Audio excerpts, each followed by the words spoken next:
आराध्य देव के चरणों में वंदन।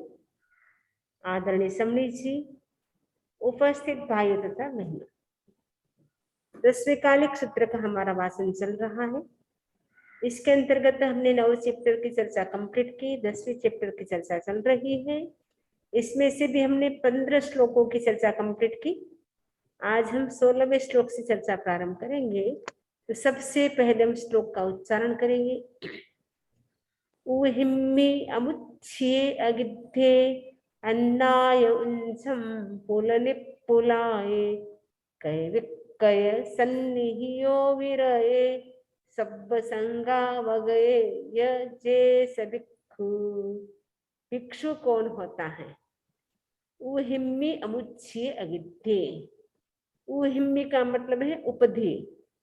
उपधि का मतलब होता है वस्त्र, पात्र, पेन, पेंसिल, बुक जो भी होती है वो सब उपधि के अंतर्गत आता है।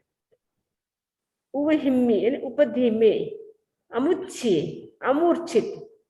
अमूर्छित का मतलब है, मूर्छित का मतलब है मोह करना, आसक्ति होती है। अमुच्छ्ये का मतलब जो आसक्ति बिल्कुल भी नहीं, अनासक्ति, जिसमें किसी भी प्रकार का मोह न हो, वो होता है अमुच्छ्ये। उपधि में अमूर्छित होता है, यानी उनके पास चाहे पात्र हो, चाहे पेन पेंसिल हो, चाहे और कोई भी वस्तु, घड़ी हो, तो किसी भी वस्तु में वो मोह नहीं करते, किसी वस्तु के प्रति मोह नहीं करते, आसक्ति नहीं होती उनकी, मूर्छा नहीं होती है, वो भिक्षु होता है। अगिद्धे, अगिद्धे का ना गृद्ध नहीं होता है, यानी उसमें बंधता नहीं है। कई लोग होते हैं इसमें मूर्छा में, तो अमुच्छ्ये का मतलब मूर्छित नहीं होता है, उसमें तो मोह करता है। मोह करने वाला क्या करना चाहिए, क्या नहीं करना चाहिए सारा विवेक उनका समाप्त हो जाता है। लेकिन जो गृद्ध होता है वो क्या होता है, उसमें बंध जाता है, उसमें वो आसक्त हो जाता है, निकलने की कोशिश करता है, लेकिन और अधिक फंसता जाता है। तो अगित्य का जो अगृद्ध है, अमुच्य में जो अमूर्छित है, किसमें? ऊहिम्मि उपधि में। अन्नाय उंचम पुल निपुलाए। अन्नाय उंचम का, अन्नाय का मतलब अज्ञात, उंच का मतलब होता है भिक्षा। अज्ञात पुलों से जो भिक्षा करता है वो कैसे? पुल, पुल का मतलब निष्पुलाक। निष्पुलाक का मतलब है जो किसी भी प्रकार का संयम को असार नहीं करता है। जो संयम में मतलब असार का ना, संयम में किसी भी प्रकार का दोष नहीं लगाता है, क्योंकि 2 प्रकार के गुण होते हैं, एक मूल गुण, एक उत्तर गुण। तो मूल गुण होते हैं साधु के 5 महाव्रत: अहिंसा, सत्य, अचौर्य, ब्रह्मचर्य, अपरिग्रह। ये 5 महाव्रत है, महाव्रत होते हैं साधु के, वो तो मूल गुण कहलाते हैं। तो उत्तर गुण कौन से होते हैं? 5 समिति, 3 गुप्ति। 5 समिति कौन सी है? ईर्ष्या, भाषा, ईष्णा, आदा निक्षेप, उत्सर्ग, ये 5 समिति है। 3 गुप्ति, मनोगुप्ति, वचन गुप्ति, काय गुप्ति। ये 5 समिति, 3 गुप्ति, ये तो उत्तर गुण है। तो मूल है 5 महाव्रत। साधु को 5 महाव्रत तो कंपल्सरी पालन करना है। इसके साथ साथ उनको क्या ध्यान रखना है? ईर्ष्या। ईर्ष्या का मतलब क्या है? ईर्ष्या समिति का मतलब देख करके चलना, क्योंकि बिना देखे चलेंगे तो जीव की हिंसा हो सकती है। तो साधु का एक नियम होता है देख करके चलना। दूसरा नियम क्या होता है? ईर्ष्या भाषा। भाषा का मतलब है भाषा कैसे बोलना, उसका विवेक रखना जरूरी है, क्योंकि भाषा से ही आधे झगड़े हो जाते हैं दुनिया के। तो यदि समय पर बोलना सीख जाता है तो दुनिया की आधी समस्याएं तो अपने आप ही समाप्त हो जाती है। तो भाषा समिति में क्या है? बोलने का विवेक, कैसे बोलना चाहिए। सावध्य भाषा यानी पापकारी भाषा का प्रयोग नहीं करना चाहिए। निर्वध्य भाषा यानी जिसमें पाप न हो वैसी भाषा का प्रयोग करना चाहिए। जैसे पापकारी भाषा का मतलब है सब्जी सुधार लो, अभी गाड़ी चला लो, जो भी हम ऐसा कर लो वैसा कर लो, तो वो सारी पापकारी भाषा है। आप बोलेंगे सामायिक कर लो, वो तो निर्वध्य है, इसमें कोई दोष नहीं है। लेकिन आप दूसरों को कहेंगे अभी सब्जी सुधार लो, आपके सामायिक है, आप बोल रहे सब्जी सुधार लो, खाना खा लो, गैस चालू कर दो, नल चालू कर दो, सारी सावध्य भाषा है। तो साधु को ऐसा नहीं बोलना होता है। तो साधु को निर्वृत्य भाषा बोल सकते हैं। सपोज आप दर्शन करने के लिए आए तो आपको पूछेंगे आप माला करते हैं, सामायिक करते हैं, अगर नहीं करते हैं तो आप कम से कम शनिवार के एक सामायिक कर सकते हो, ऐसे त्याग कर सकते हैं। अगर वो भी टाइम नहीं बैठता है तो सप्ताह में कोई भी दिन आपको लगे मैं आराम से सामायिक कर सकता हूँ तो उस दिन सामायिक करे, वो प्रेरणा दे सकते हैं, वो निर्वध्य भाषा है। सामायिक करना, प्रतिकरण करना, जो भी साधु के लिए मतलब निर्वध्य भाषा है, जिससे कर्म का बंधन नहीं होता है, वैसी भाषा का साधु प्रयोग कर सकता है। तो गृहस्थ भी कम से कम हिंसा का प्रयोग हो, पापकारी भाषा न बोले, तो सीधी डायरेक्ट भाषा न बोले, अगर करना भी है तो इनडायरेक्ट भाषा बोल सकता है। लेकिन वो साधु के लिए नियम है कि साधु है डायरेक्ट कुछ भी नहीं बोल सकता है। सपोज उनको लाइट भी चाहिए तो ऐसा नहीं कहेंगे लाइट कर दो, ऐसे बोल सकते हैं कि क्या यहाँ हमको पढ़ना है तो क्या प्रकाश हो सकता है। डायरेक्ट भाषा नहीं बोलना है, इनडायरेक्ट बोल सकते हैं यहाँ अंधेरा है तो आप समझ जाए तो लाइट कर सकते हैं, लेकिन साधु नहीं बोलेगा लाइट कर दो। तो मतलब क्या है कहने का कि जो निर्वध्य भाषा हो वैसी भाषा का प्रयोग करना चाहिए साधु को, और गृहस्थ भी कितना बच सकता है उसका ध्यान रखना चाहिए। तीसरी समिति एरिया समिति, भाषा समिति। ऐष्णा, ऐष्णा का मतलब खोज करना, गवेषणा करना, शुद्ध आहार की गवेषणा करना। शुद्ध आहार का मतलब है जो साधु के निमित्त न बना हुआ हो वैसे आहार की गवेषणा करना, वो होता है ऐष्णा समिति। एरिया समिति, भाषा समिति, ऐष्णा समिति। आदान निक्षेप, आदान निक्षेप का मतलब है जो भी हम वस्तु लेते हैं रखते हैं नीचे, सपोज आप बर्तन लेते हैं, कोई भी वस्तु लेते हैं, बुक लेते हैं, तो उसको कैसे रखना, एकदम माइंडफुलनेस के साथ धीरे धीरे रखना, पटकना नहीं कोई भी वस्तु को, क्योंकि फटाफट हम नीचे रखेंगे, खड़े खड़े से फेंक रहे हैं, उससे क्या होती है जीवों की हिंसा हो सकती है। तो जीवों की हिंसा से बचने के लिए कहा गया है कि जो भी हम रखे वस्तु, वस्त्र, पात्र, पेन, पेंसिल, बुक, जो भी हम रखे ले तो उसको हम बड़ी सावधानी से ले, माइंडफुलनेस के साथ ले, और उसको रखे तो भी इतनी धीरे से रखे जिससे किसी भी जीव की विराधना न हो, हिंसा न हो। एरिया समिति, भाषा समिति। तीसरी ऐष्णा समिति। चौथी आदान निक्षेप, आदान निक्षेप का मतलब वस्तु लेना और रखना, वो भी सावधानी से लेना। पांचवी उत्सर्ग समिति, उत्सर्ग समिति का मतलब हम जो खाना खाते हैं उसके बाद जो अनावश्यक जो चीजें होती हैं वो बॉडी से बाहर निकलती है, तो उसका भी परिष्ठापन कैसे करना, वो उत्सर्ग समिति पूरी ध्यान रखना होता है कहीं गंदगी न फैले, क्योंकि गंदगी होने से समूर्छित जीवों की उत्पत्ति हो सकती है, इसलिए उसमें भी ध्यान रखना होता है। अगर हम ध्यान नहीं रखते, पूरी क्लीनिंग नहीं होती है तो उसमें समूर्छिम जीव उत्पन्न हो सकते हैं। तो समूर्छिम जीव उत्पन्न होंगे, फिर 48 मिनट के बाद उनकी मृत्यु हो जाती है। अगर हम क्लीनिंग नहीं करते हैं तो वो जीव उत्पन्न होंगे, फिर मृत्यु को प्राप्त होंगे। उसका सारा दोष हमें लगता है, क्योंकि हमारी गंदगी में वो जीव उत्पन्न हुए हैं। क्योंकि मनुष्य के जो 14 प्रकार की गंदगी निकलती है तो उन सब में जीव उत्पन्न होते रहते हैं, मनुष्य उत्पन्न होते हैं, समूर्छिम मनुष्य। तो वो अपने को दिखाई नहीं देते, इतनी छोटी उनकी बॉडी होती है, हम आंखों से नहीं देख सकते, केवल ज्ञान ही देख सकते हैं, उसको सदमस्त नहीं देख सकता है। इसलिए भगवान कहते हैं कि जो भी हम वस्तु लेते हैं, रखते हैं, उसका भी हम ध्यान रखें, और उसके साथ साथ उत्सर्ग समिति का भी पूरा ध्यान रखें।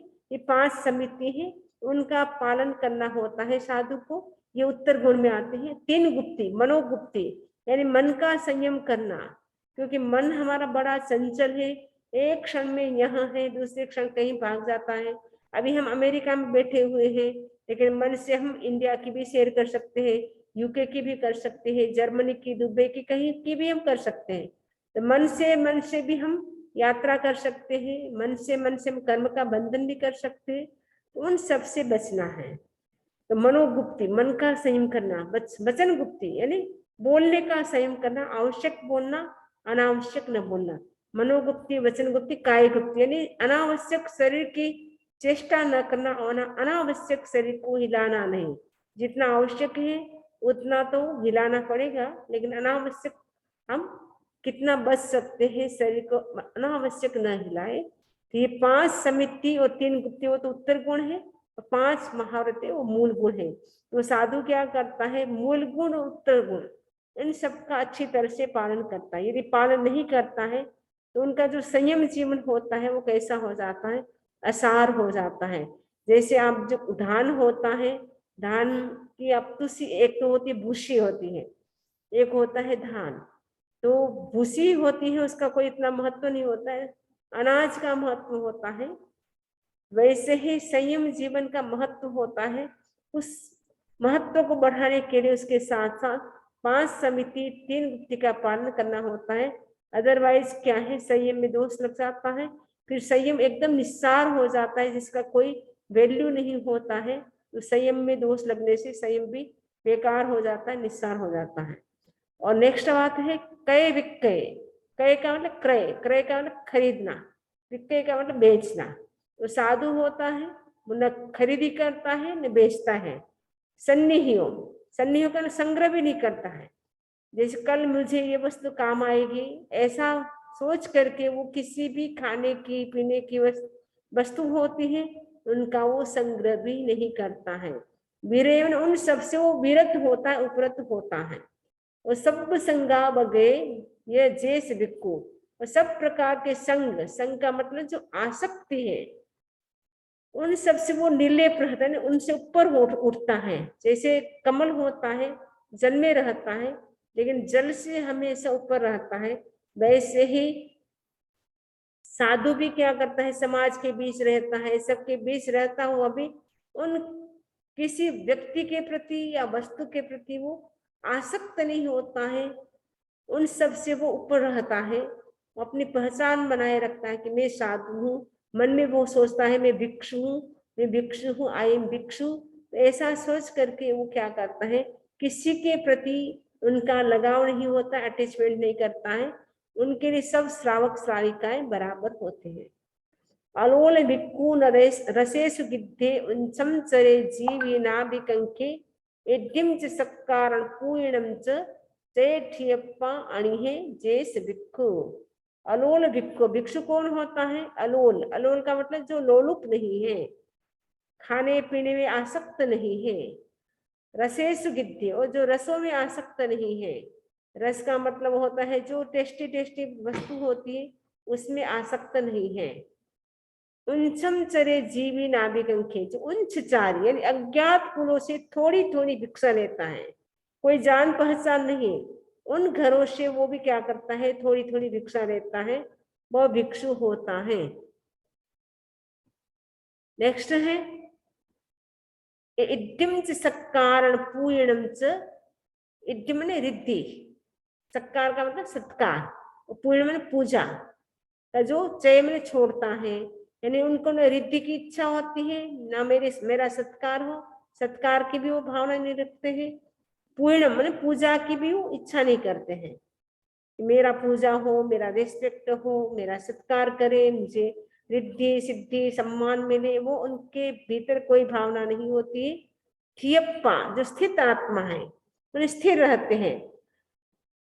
अणिहे, अणिहे का मतलब अपनी शक्ति का जो गोपन नहीं करता है वह भिक्षु होता है। जो अलोलुप है, रसों में गृद्ध नहीं है, जो उच्चचारी है यानी अज्ञात कुलों से थोड़ी थोड़ी भिक्षा लेता है, जो असंयम जीवन की आकांक्षा नहीं करता। असंयम जीवन के मतलब है वो गृहस्थ जीवन की इच्छा नहीं करता है, जो रिद्धि सत्कार और पूजा की भी इच्छा नहीं करते हैं, जो स्थित आत्मा है, जो अपनी शक्ति का गोपन नहीं करता है, वह भिक्षु होता है।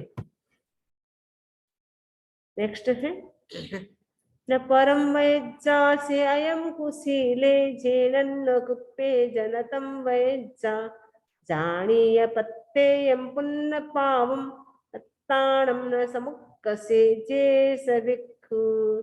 भिक्षु कौन होता है, न परम वैज्जास्य अयम कुशीले, जेणन्न कुप्पे जलतम वैसा जानीय पत्तेम पुण्य पाम अत्ताणम न समुक्कसे जे सदिक्खु।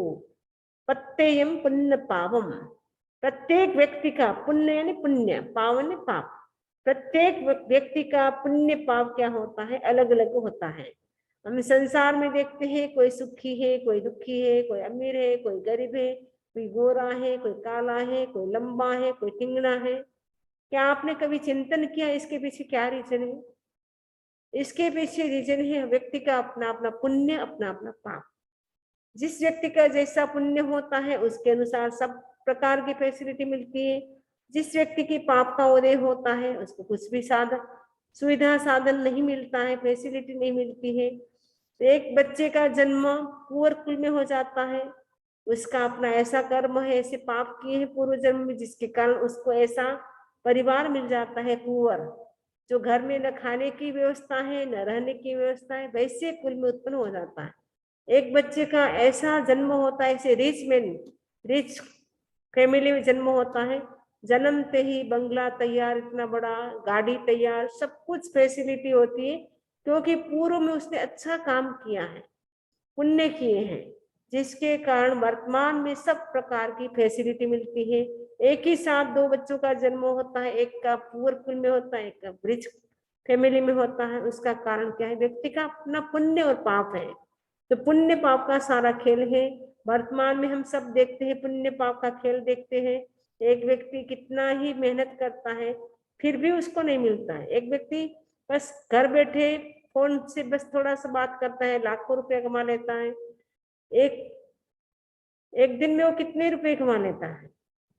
उसका कारण के व्यक्ति का पुण्य होता है, तो सब कुछ उसको जहां भी हाथ डालता है वह उसका भाग्य साथ देता है, उसको बड़ी प्रॉफिट होती है। जब पाप का उदय होता है, मेहनत करने पर भी वो पैसे जितना चाहिए वो प्राप्त नहीं कर पाता है। तो इसमें हमें किसी से ईर्ष्या नहीं करनी चाहिए। व्यक्ति का अपना अपना पुण्य पाप होता है। दुकान दोनों की एक ही डायरेक्शन में है, सब कुछ एक जैसा सामान है, फिर भी एक व्यक्ति के दुकान पे तो इतने कस्टमर होते हैं और एक व्यक्ति बेचारा देखता रहता है कोई आए दिन भर, तो वो उसका ऐसा पुण्य नहीं है, इसलिए उसके पास लक्ष्मी भी नहीं जाती है, क्योंकि उसके पाप का उदय चल रहा है। इसीलिए सब कुछ समान होते हुए भी उसकी दुकान पे कस्टमर नहीं जाते हैं, और दूसरे व्यक्ति के पास इतने कस्टमर आते हैं उसके फुर्सत भी नहीं होती श्वास लेने की। तो उसका कारण क्या है? उसके पुण्य का उदय है, इसलिए उसके पास उतनी लक्ष्मी आ रही है, पैसे आ रहे हैं। तो व्यक्ति का पुण्य पाप अलग अलग होता है, ऐसा जानियो जान करके। न परम वेदासी अयम कुशीले, ऐसा जानकर जो दूसरे को यह कुशील है, अयम कुशील यह कुशील है, ऐसा नहीं कहता। न परम, परम ने दूसरे को, अयम कुशील ये कुशील है, ऐसा न वेदासी नहीं कहता है। जेणन्न कुप्पे जनतम वैजा, जेणो मने जेण मने जिससे, अन्न मने दूसरा, कुप्पे जब मैंने कुपित हो, क्रोधित हो, न तम वैजा वैसा भी वो नहीं बोलता है, वैसी भाषा का प्रयोग नहीं करता है जिससे सामने वाला व्यक्ति कुपित हो जाए, गुस्से में आ जाए। जानीय पत्यम पुण्य पाम अत्ताणम न समुक्कसे जैसे विक्को, अत्ताण मने अपनी, समुत्कर्ष मैंने अपना समुत्कर्ष नहीं करता है, यानी अपनी प्रशंसा नहीं करता, अपनी तारीफ नहीं करता है। मैं ऐसा हूँ, मैं वैसा हूँ, मैं ऐसा खाता हूँ, मैं वैसा खाता हूँ, मैं ऐसा बिजनेस करता हूँ, मेरे ऐसे बच्चे हैं, मेरी वाइफ इतनी अच्छी, मतलब अपनी तारीफ नहीं करता है। वह होता है भिक्षु। तो भिक्षु कौन होता है? प्रत्येक व्यक्ति के पुण्य पाप पृथक पृथक होते हैं, ऐसा जानकर जो दूसरे को यह कुशील है ऐसा नहीं कहता, जिससे दूसरा कुपित हो ऐसी बात भी नहीं करता, जो अपनी विशेषता पर उत्कर्ष नहीं लाता, वह भिक्षु है। यद्यपि उनमें बहुत सारी विशेषताएं, फिर भी वो अपनी विशेषता पर वो गर्व नहीं करता, अभिमान नहीं करता है, वह भिक्षु होता है। न जाय मत्ते न रू मत्ते न लाभ मत्ते न सुएण मत्ते वया मयाणी सब्बाणी विवचिता धमज्जान रहे जैसे भिक्षु। न जाई मत्ते, जाई का मतलब जो जाति का मद नहीं करता। जाति का मतलब है मैं अमुक कुल की हूँ, मैं मेरी जाति अमुक है, तो जाति का मद नहीं करता। और रूप, रूप का मद नहीं करता है, रूप का अहंकार नहीं करता, मैं इतना सुंदर हूँ। लाभ मत्ते, लाभ का अभिमान नहीं करता, मुझे तो मैं जो कुछ करती हूँ मुझे बेनिफिट ही बेनिफिट होता है, आपको तो कुछ भी नहीं मिलता है। तो अहंकार नहीं करता है लाभ का भी। सुये, सुये का मतलब है श्रुये, श्रुत, श्रुत है ना ज्ञान का अभिमान नहीं करता है।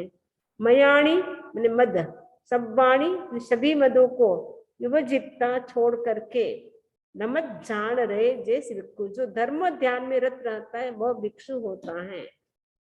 तो भिक्षु कौन होता है? जो जाति का मद नहीं करता है कि मैं अमुक जाति का हूँ, मैं क्षत्रिय जाति का हूँ, मैं ब्राह्मण जाति का हूँ, तो ऐसा वो अभिमान नहीं करता है, मद का मतलब ईगो नहीं करता है, रूप का भी नहीं करता है। कई लोग बहुत सुंदर होते हैं, मैं इतना सुंदर हूँ, आप तो बिल्कुल ऐसे लगते हो, तो रूप का भी अहंकार नहीं करता है।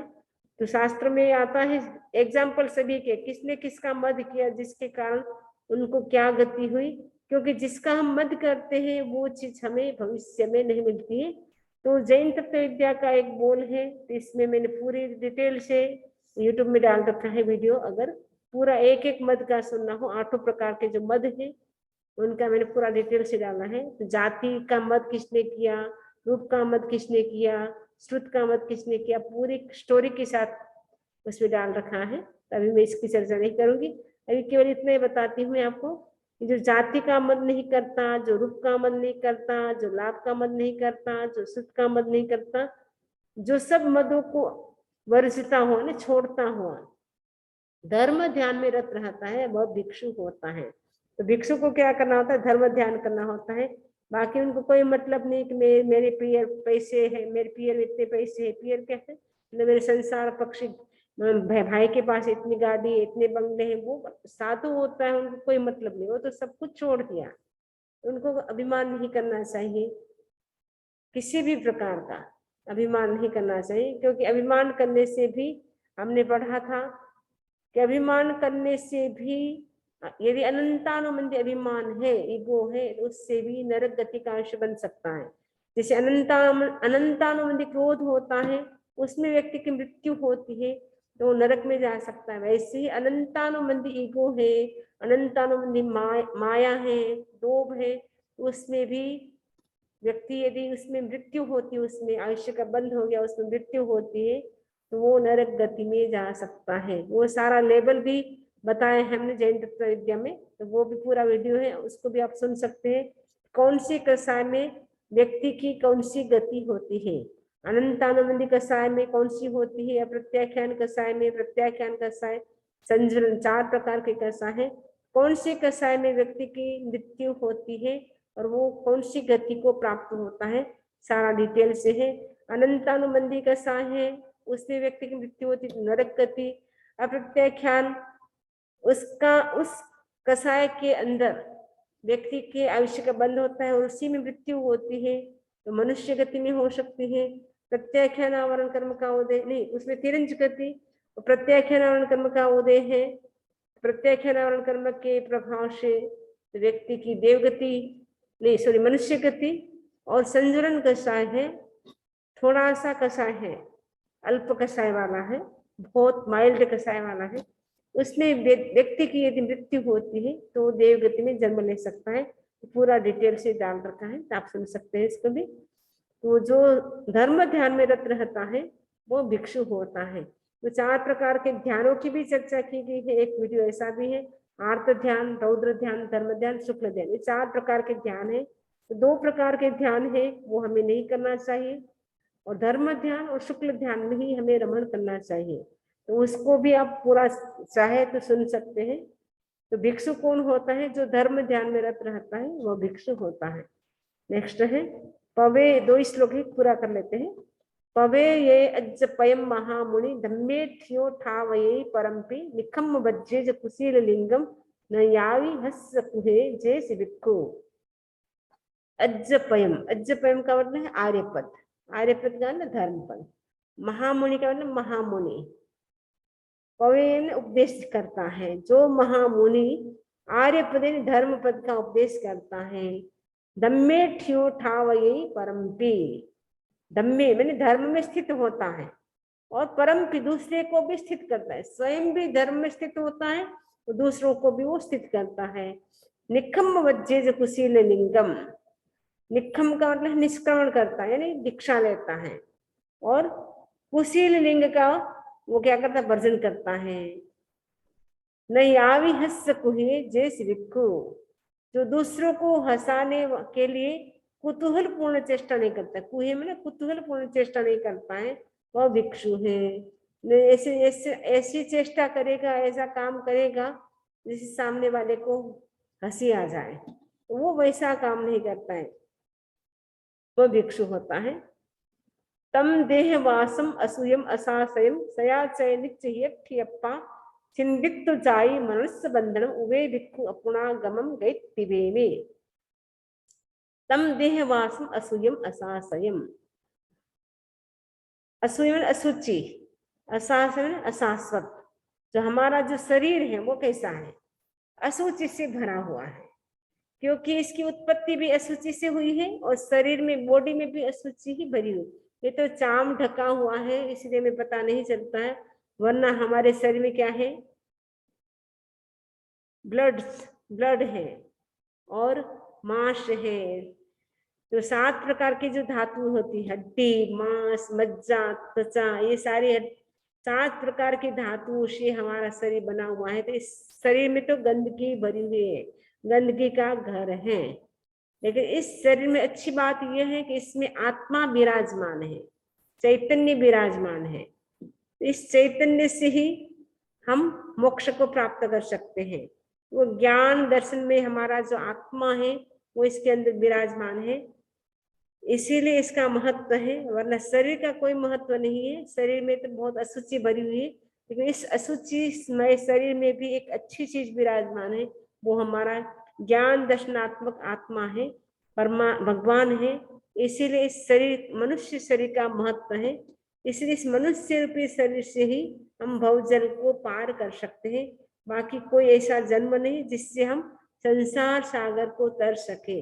इसीलिए हमें क्या करना है, शरीर का पूरा ध्यान रखना है, जिससे हम आत्मा से परमात्मा बन सके। तो इसमें क्या करते हैं, अशुचि और अशाश्वत देहवासन शरीर को सयाचे में हमेशा छोड़ता है, नित्य हियठेप, और आत्मा की बात करता है, आत्मा का चिंतन करता है, शरीर का चिंतन नहीं करता है, आत्मा का ज्यादा करता है। और हम लोग क्या करते हैं, शरीर के बारे में ज्यादा सोचते हैं कि ये खाया वो खाया, ऐसा स्नान किया, ऐसे कपड़े लाए, ऐसे आपने क्या किया। तो सारा दिन हम शरीर की बातें करते हैं, फैमिली की बातें करते हैं, परिवार की बातें करते हैं, बिजनेस की बातें करते हैं, लेकिन आत्मा की बातें कौन फोन पे करता है। फोन पे तो आत्मा की बातें बहुत कम लोग करते होंगे, धर्म चर्चा बहुत कम लोग करते होंगे, लेकिन फोन पे बातें चलती है, घंटों घंटों बीत जाते हैं। आपने क्या खाना बनाया, आपने क्या किया, कहाँ घूमने गए, बस वही बातें चर्चा चलती रहती है। तो जो हित को चाहता है, अपनी आत्मा की हित चाहता है, वो क्या करता है, अशुचि और अशाश्वत शरीर को छोड़ देता है, उसका त्याग कर देता है, यानी उसमें वो आसक्त नहीं होता है। त्यागने का मतलब वो छोड़ता नहीं है, तो उसमें आसक्त नहीं होता है, बस शरीर के साथ में रहता हूँ, ये शरीर मेरा रेंट पे है। एक आपका खुद का मकान हो, हाउस, और एक आप रेंट का हाउस हो, तो रेंट के हाउस में आप रहेंगे, सब कुछ करेंगे, लेकिन मन में क्या रहेगा, ये घर अपना नहीं है। अगर आपका खुद का घर हो जाता है, खुशी होती है। और जब नया घर लेते हैं, समणी जी से भी मंगल पाठ सुनते हैं, समणी जी आज हमने नया घर लिया, बहुत उनको खुशी होती है नए घर की। तो नए घर की खुशी होती है, तो हमारी आत्मा क्या है, नए नए शरीर को धारण करती रहती है। तो इसीलिए हमें कहीं दुख नहीं करना चाहिए, क्योंकि एक बॉडी छोड़ते हैं दूसरी बॉडी मिल जाती है, फिर भी व्यक्ति दुखी होता है मृत्यु के नाम से। व्यक्ति मरना नहीं चाहता है, क्योंकि वो जानता है पता नहीं मरने के बाद क्या होगा, कहाँ चले जाएंगे। क्योंकि इस जीवन में धर्म ध्यान करते हैं तो व्यक्ति की अच्छी गति होती है, यदि कुछ नहीं करता है, खाने में पीने में बिजनेस में ही उलझा रहता है, फिर पता नहीं वो कहाँ जा सकता है, कुछ भी हो सकता है। मनुष्य मोक्ष को भी प्राप्त कर सकते हैं, मनुष्य लीलन फूलन कीड़ा मकोड़ा इवन जमीकंद है वो भी बन सकता है, वेजिटेबल्स बन सकता है, कुछ भी बन सकता है। व्यक्ति का जैसा कर्म होता है उसी के अनुसार उसे गति भी मिल जाती है। तो अपनी आत्मा का जो हित चाहता है वो अशुचि में जो शरीर है उसमें वो आसक्त नहीं होता है, क्योंकि बॉडी तो हमारी टेम्परेरी है, आत्मा है वो हमारा परमानेंट है, शाश्वत है। आत्मा के ऊपर उसका ज्यादा ध्यान रहता है कि मेरी आत्मा कर्मों से कैसे हल्की रहे। मेरी बॉडी तो कोई बात नहीं, लाइट रहे वेट उसका या हेवी रहे, उसकी चिंता नहीं करना है, लेकिन हम चिंता करते बॉडी की। बॉडी यदि हमारी मोटी हो जाती है, पतली हो जाती है, तो हम चिंता में आ जाते हैं, अरे अब मोटे हो गए, चलो एक्सरसाइज करेंगे, जिम में जाएंगे। तो लोग क्या सोचते हैं, थोड़े मोटे हो जाते हैं जिम शुरू कर देते हैं, पतले होते हैं तो कैसे ताकत मिल सकते हैं, वैसी चीजें खाना शुरू कर देते हैं।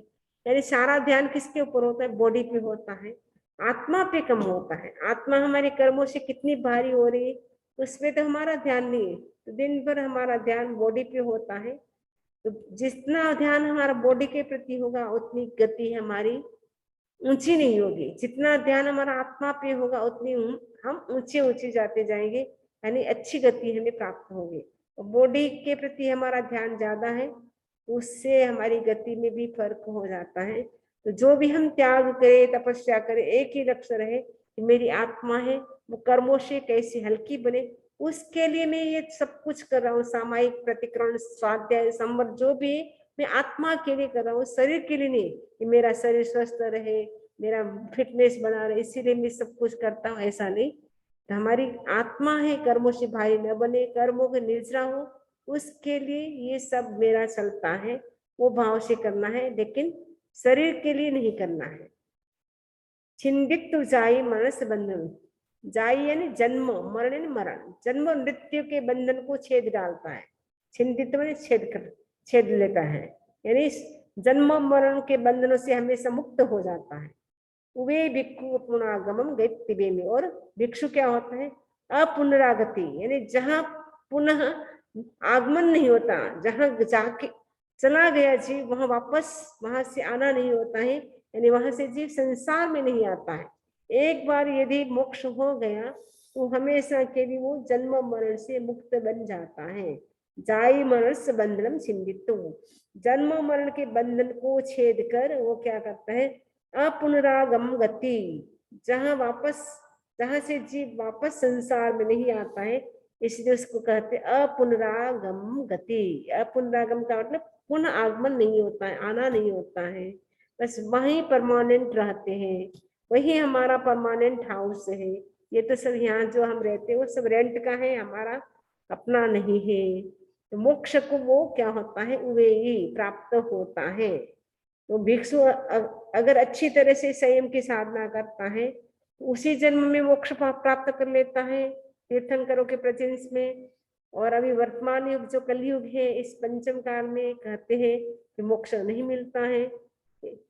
आचार्य महाप्रज्ञ जी तो बोलते थे इस काल में भी मोक्ष मिल सकता है, व्यक्ति यदि पुरुषार्थ करे, साधना करे। लेकिन हमारे मन में क्या हो गया कि इस जन्म में तो मोक्ष नहीं मिलेगा, इसलिए हम उसके अनुरूप साधना भी नहीं करते हैं। इस जन्म में भी ऐसी साधना करे तो आज भी मोक्ष हो सकता है, ऐसा कई बार आचार्य महाप्रज्ञ जी कहते थे।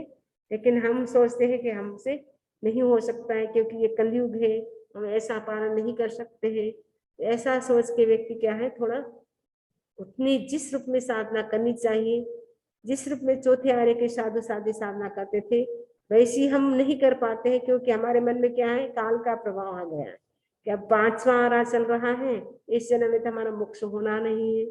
मोक्ष हो न हो हम पुरुषार्थ चालू कर दे, इस जन्म में नहीं तो अगले जन्म में, तीसरे जन्म तो अवश्य ही हमारा मोक्ष हो सकता है। हम लक्ष्य रखें कि हमारा तीसरे जन्म में तो मोक्ष हो जाए, तो वैसी हम साधना करें। इसी आशा के साथ ओम अरहम 10वें कालिक सूत्र का 10वां चैप्टर भी कंप्लीट हो गया है। 10वें कालिक सूत्र के 10 अध्ययन है, 10 चैप्टर है, वो कंप्लीट हो गए।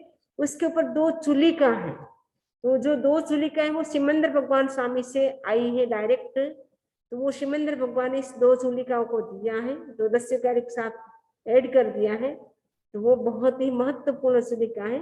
अब इसका स्वाध्याय हम कल कर सकते हैं इसी आशा के साथ। ओम अरहम ओम अरहम।